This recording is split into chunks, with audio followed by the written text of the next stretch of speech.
लखनऊ ईदगाह में रमजान और होली को लेकर पीस कमेटी की अहम मीटिंग हुई। इस्लामिक सेंटर ऑफ इंडिया के सदर मौलाना खालिद रशीद फरंगी मैली समेत मौलाना इस बैठक में शामिल हुए। बैठक में सभी उलेमा के साथ आम लोगों ने अपनी राय रखी और कहा कि गंगा जमनी तहजीब है और हर त्यौहार बहुत खुशी के साथ मनाया जाता है। इस मौके पर मौलाना खालिद रशीद फरंगी मैली ने कहा कि 18 तारीख को रमजान के चांद नजर आएगा। इसी दिन तरावी भी शुरू होंगी। 19 तारीख को पहला रोजा होगा।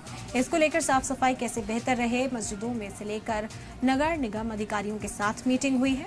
उधर डीसीपी विश्वजीत श्रीवास्तव ने कहा कि रमजान का महीना आ रहा है, इसको लेकर साफ सफाई, बिजली के इंतजाम, ट्रैफिक के इंतजाम को पुख्ता किया जा रहा है ताकि किसी भी अकीदतमंद को कोई परेशानी न हो।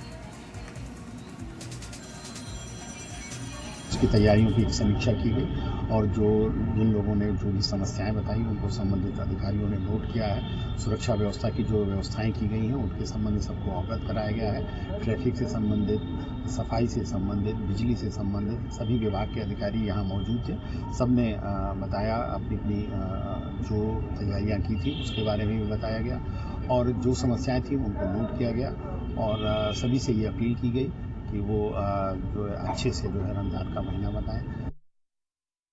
इस्लामिक सेंटर ऑफ इंडिया के ज़ेर-ए-इत्तिमाम ईदगाह लखनऊ में रमज़ान मुबारक की तैयारियों के सिलसिले में एक अहम मीटिंग हुई, जिसमें कि पुलिस कमिश्नरेट, नगर निगम, लेज़र, हमारे डिस्ट्रिक्ट एडमिनिस्ट्रेशन और सीएमओ ऑफिस के तमाम ज़िम्मेदारान ने शिरकत की।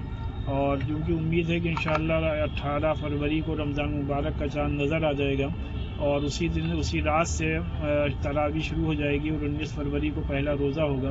तो इस सिलसिले में सिक्योरिटी का है, साफ़ सफाई का है, इलेक्ट्रिसिटी का है, हेल्थ का है, तमाम इंतज़ामात कैसे बेहतर से बेहतर किए जाएँ, इस सिलसिले में सबने अपने ख़यालात का इज़हार किया।